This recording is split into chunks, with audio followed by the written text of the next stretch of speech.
자, 다음 18장 보겠습니다. 7절까지 있네요. 우리 같이 읽겠습니다. 슬프다. 구스의 강 건너편 날개치는 소리 나는 땅이여. 갈대배를 물에 띄우고 그 사자를 수로로 보내며 이르기를 민첩한 사절들아 너희는 강들이 흘러 나누인 나라로 가되 장대하고 준수한 백성 곧 시초부터 두려움이 되며 강성하여 대적을 밟는 백성에게로 가라 하는도다. 세상의 모든 거민 지상에 사는 너희여 산들 위에 기치를 세우거든 너희는 보고 나팔을 불거든 너희는 들을지니라. 여호와께서 내게 이르시되 내가 나의 처소에서 조용히 감찰함이 죄에는 일광 같고 가을 더위에 운무 같도다. 추수하기 전에 꽃이 떨어지고 포도가 맺혀 익어갈 때에 내가 낫으로 그 연한 가지를 베며 허진 가지를 찍어버려서 산의 독수리들과 땅의 들짐승들에게 던져주리니 산의 독수리들이 그것으로 여름을 지내며 땅의 들짐승들이 다 그것으로 겨울을 지내리라 하셨습니다. 그때에 강들이 흘러 나누인 나라의 장대하고 준수한 백성 두려움이 되며 강성하여 대적을 밟는 백성이 만군의 여호와께 드릴 예물을 가지고 만군의 여호와의 이름을 두신 곧 시온 산에 이르리라. 아멘. 그 전체 내용 보기 전에 두 단어만 확인하겠습니다. 1절에 구수가 나와요. 구수. 나라의 이름인데 에티오피아를 이렇게 구수로 우리말로는 번역을 하네요. 에티오피아입니다.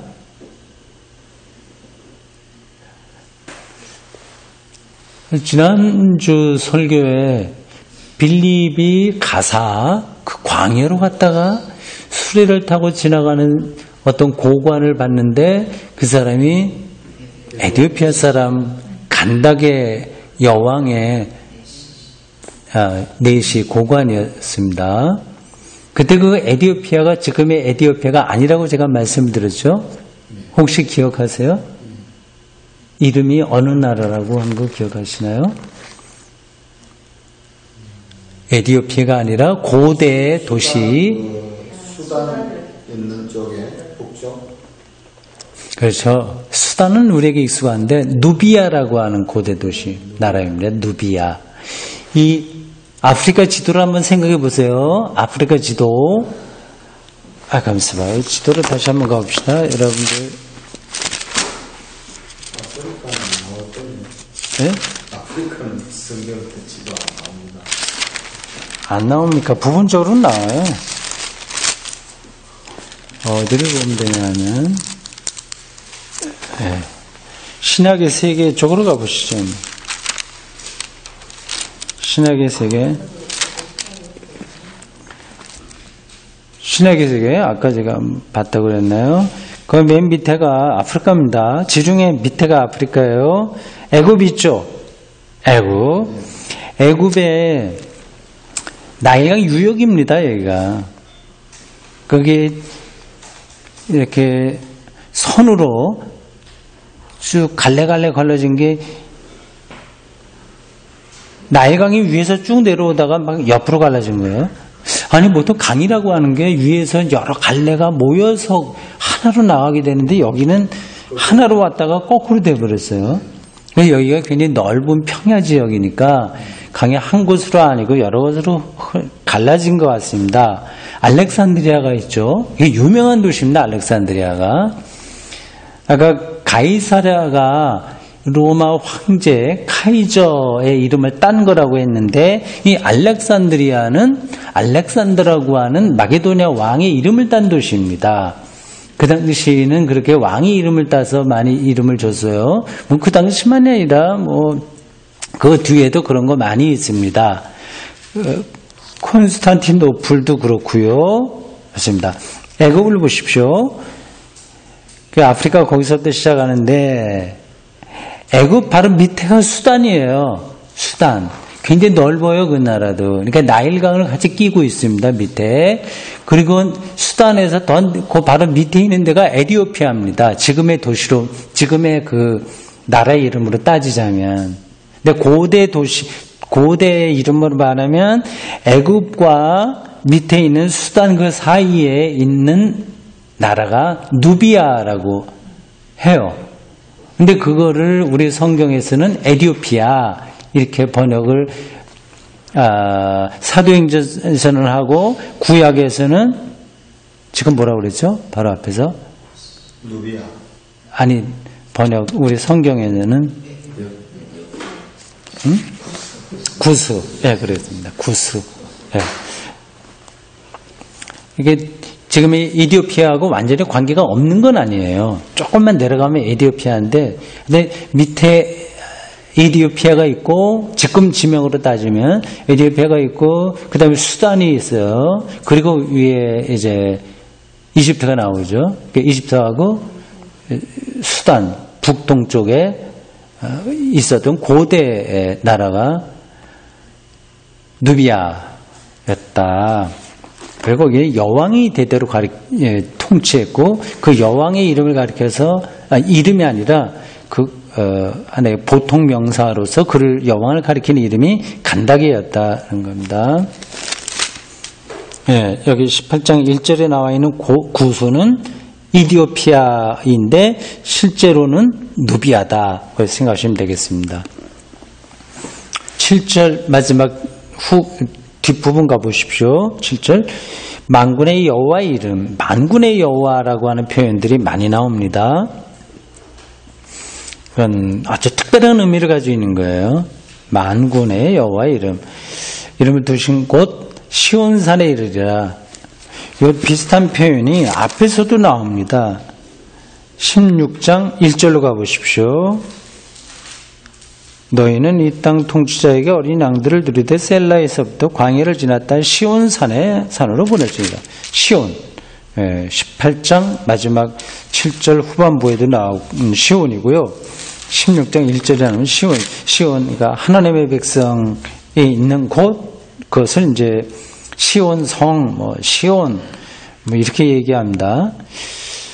거기에 얽힌 것도 역사적으로 굉장히 복잡하긴 한데, 지나가겠습니다. 다른 나라들, 이게 지금 큰 소리 치지만, 결국은 시온, 하나님의 백성의 나라가 중심이 된다, 이렇게 얘기합니다.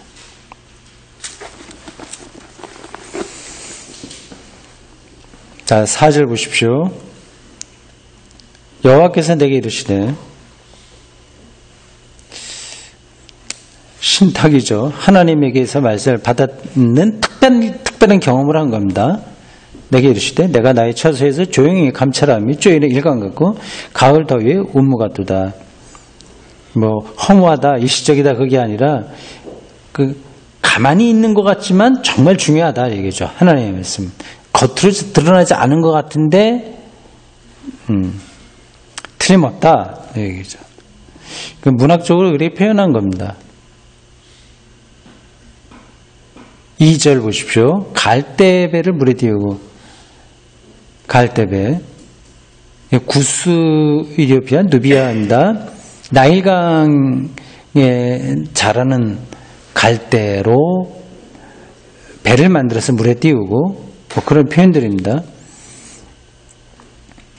거기 누비아 사람들이 굉장히 강했던 것 같아요. 2절에 이렇게 민첩한 사절들아 이렇게 표현되죠. 그런 이야기입니다. 자, 그 구절들은 그런 정도로 보고 그것에 대한 설명을 오늘 오토 카이저라고 하는 성서학자의 설명을 통해서 좀 보충하겠습니다. 여러분들 유인물을 보십시오.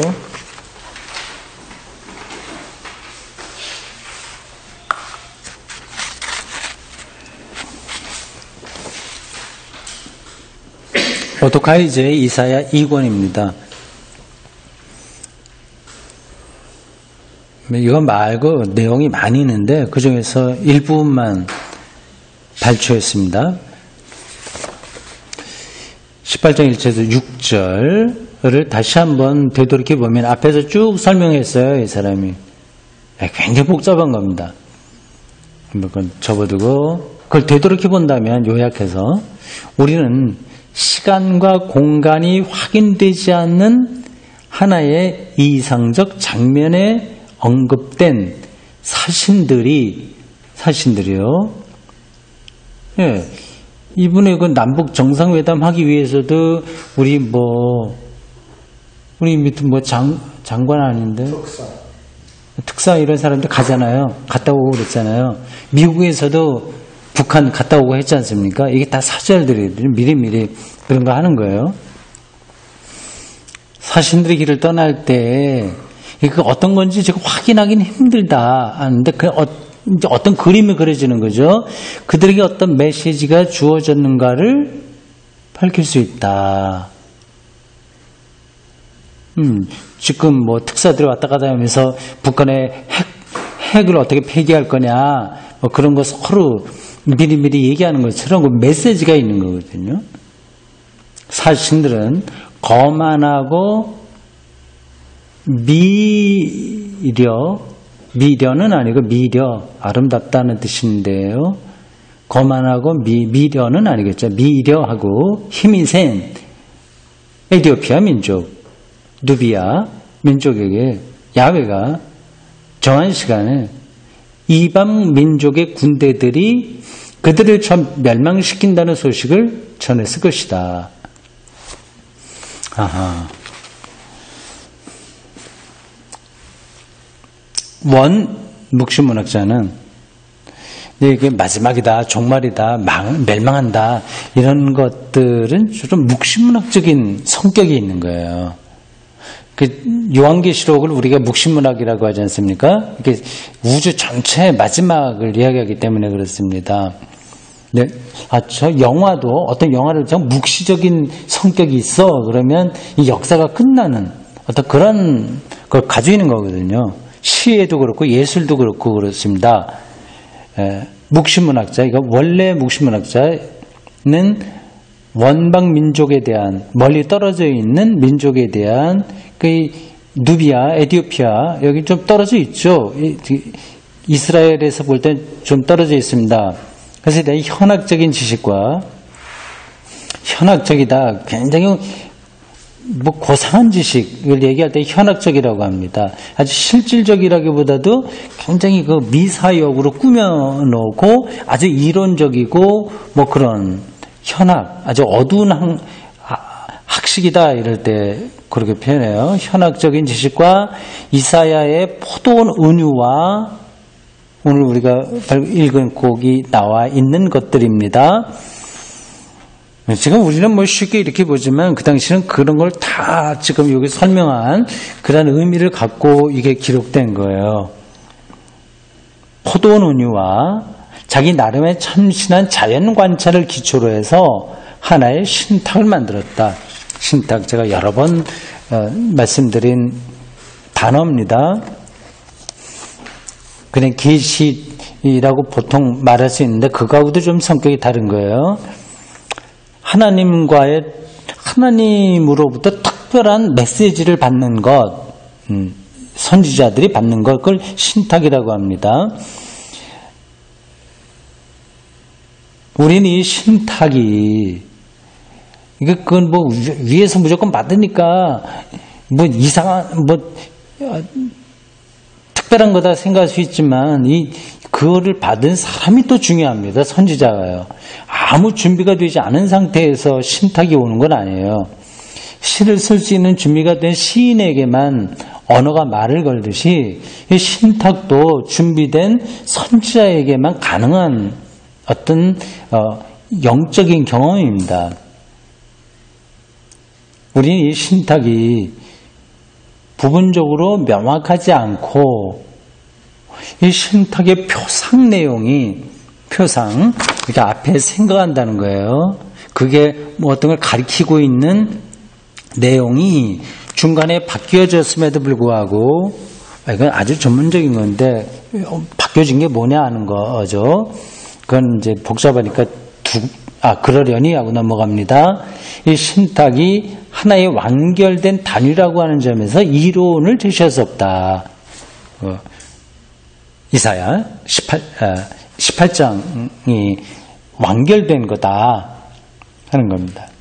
이 신탁의 표지가 붙어 있지 않고 이집트에 내린 선은 바로 뒤에 놓여졌다는 사실로부터 학자들은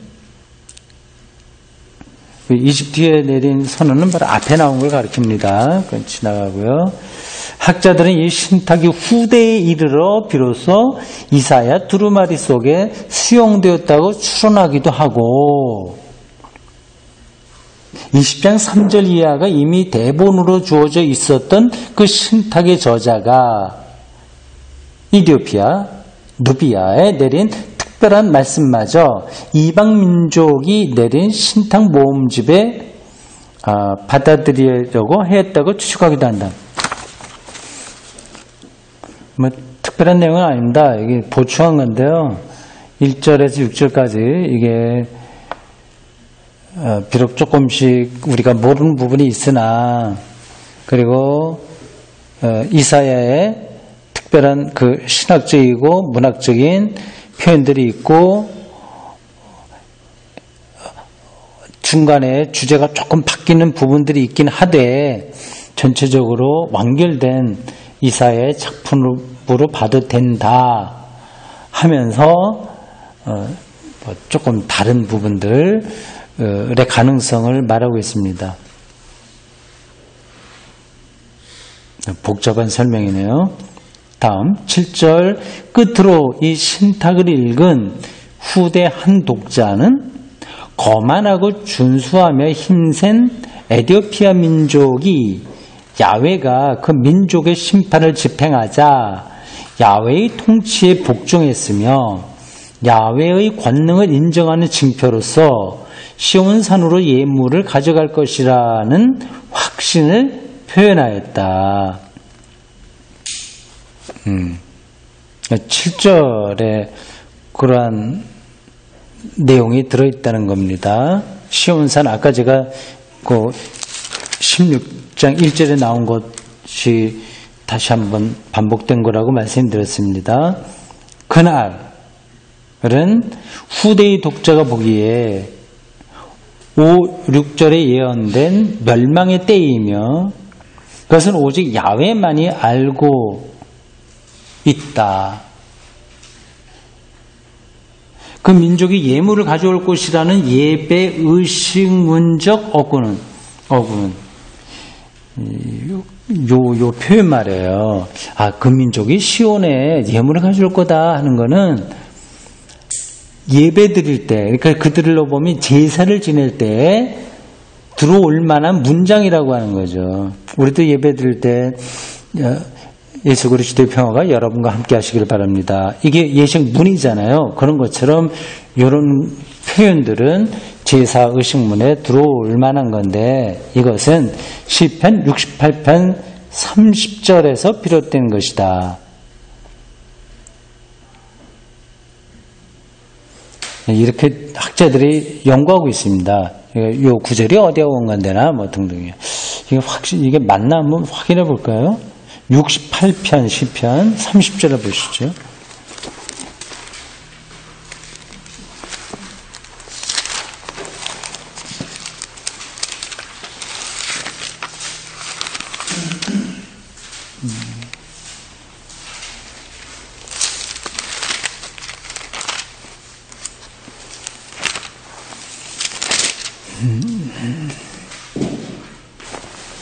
어떻게 되겠습니까? 29절 보면 예루살렘에 있는 주의 전을 위하여 왕들이 주께 예물을 드리이다. 이건 오히려 맞는 건데 29절에 가을밭에 든 순간 수수의 무리와 만민의 송아지를 꾸짖으시고 은족을 발 아래 밟으소서 그가 전쟁을 즐기는 백성을 드셨도다. 이건 30절은 별로 관계가 없는 것 같은데요. 29절이 그렇죠. 그 옆에 76편 가보시죠. 76편 12절.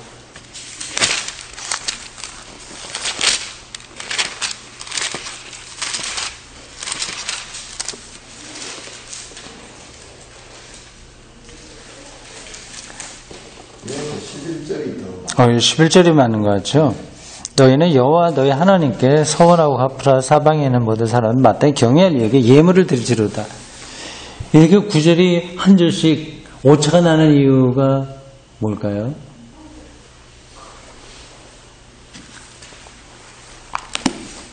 그게요, 구약 성경이 히브리 성경이 있고 히브리어로 된 성경이 있고 헬라어로 된 성경이 있어요. 70인역이 있고 헬라어 성경이 70인역이거든요. 그게 조금씩 달라요, 이 구절이. 그래서 그렇습니다. 근데 아마 이 주석을 쓴 오토카이저는 우리가 가지고 있는 성경이 아니라 다른 성경을 텍스트로 해서 썼기 때문에 이런 일이 벌어지는 것 같습니다. 야훼 스바이옷이라고 하는 명칭은 여기 만군의 야훼라는데 만군을 이야기할 때 스바이옷이라고 합니다. 이 명칭은 이방 민족에 대한 하나님의 우주적 능력을 상기시켜준다. 이건 여러분들 기억하시는 게 좋습니다.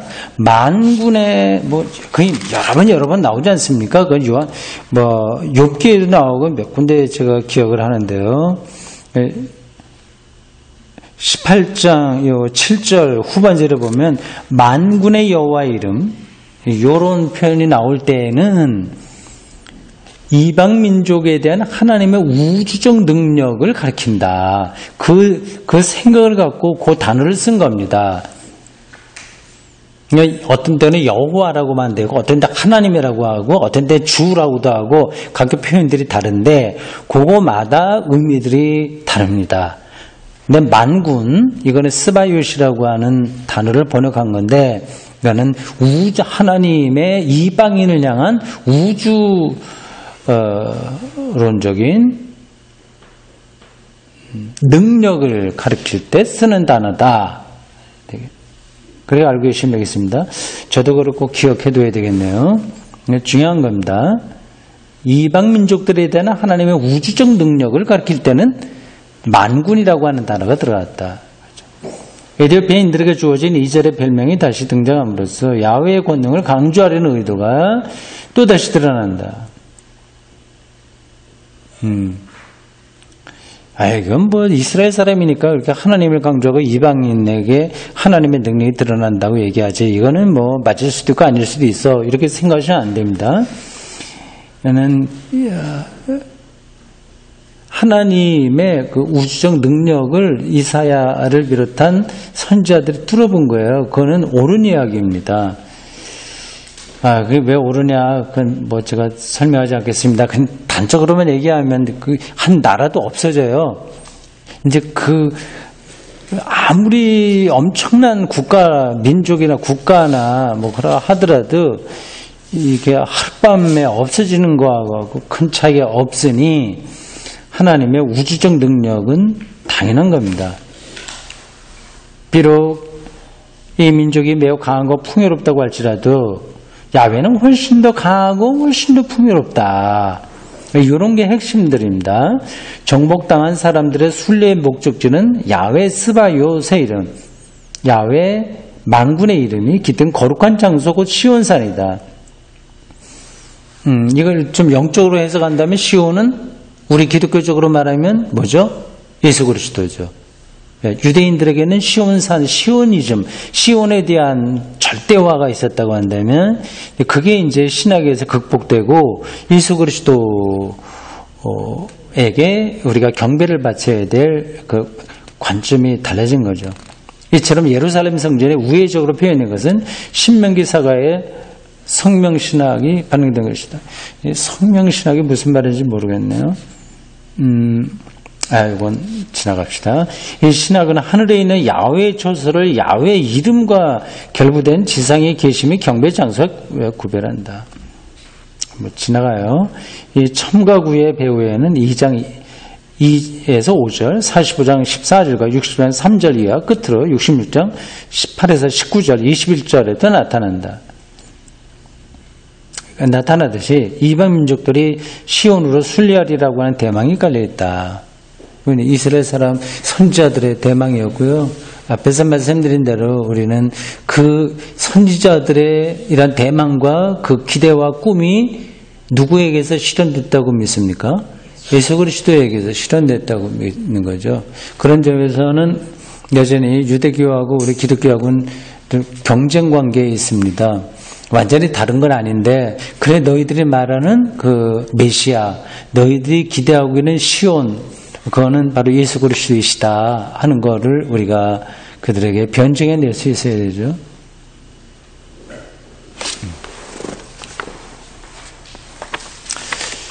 자, 여기까지 됐습니다. 17장과 18장 공부했습니다. 우리가 평소에는 그냥 뭐 읽더라도 지나가 버리고 마는데, 이렇게 기회가 돼서 꼼꼼하게 읽으니까 참 좋습니다. 저도 목사로도 평생 성경만 계속 이렇게 전문적으로 하긴 했지만, 모르는 게 또 많습니다. 한번 봤다고 하더라도 잊어버리기도 하고요. 이러한 공부 시간에 같이 공부하니까 저에게도 큰 도움이 됩니다. 기도하겠습니다. 주님, 오늘 저희들 이사야 까마득하게 오래된 그러한 이야기들, 그리고 한순간에 기록된 게 아니라 수백 년에 걸쳐서 교정되고 편집되는 그 과정을 통해서 우리에게 주어진 말씀 진심으로 감사합니다. 비록 우리들이 다 알지 못하지만 이러한 공부의 과정을 통해서 이 말씀들이 새롭게 살아서 우리의 영혼에 귀한 양식이 될 줄로 믿습니다. 주님, 우리가 살아가는 삶의 과정이 시행착오도 많습니다. 이런저런 기대한 것들이 이루어지지 않기도 하고, 기대하지 않았던 것이 이루어지기도 하고, 또 뜻하지 않은 어려움도 많이 있습니다. 그리고 우리를 놀라게 할 만한 일들도 많이 있고, 신기한 것도 많이 있으나 또 무의미한 것도 참 많습니다. 정신 바짝 차리고 하나님을 향한 우리의 순례자로서의 그 기본을 잃지 않고 살아가게 붙들어 주십시오. 각자 우리 다시 만날 때까지 어디 있든지 주님의 사랑과 평화 안에 살기를 바라며 예수님의 이름으로 기도합니다. 아멘. 수고했습니다.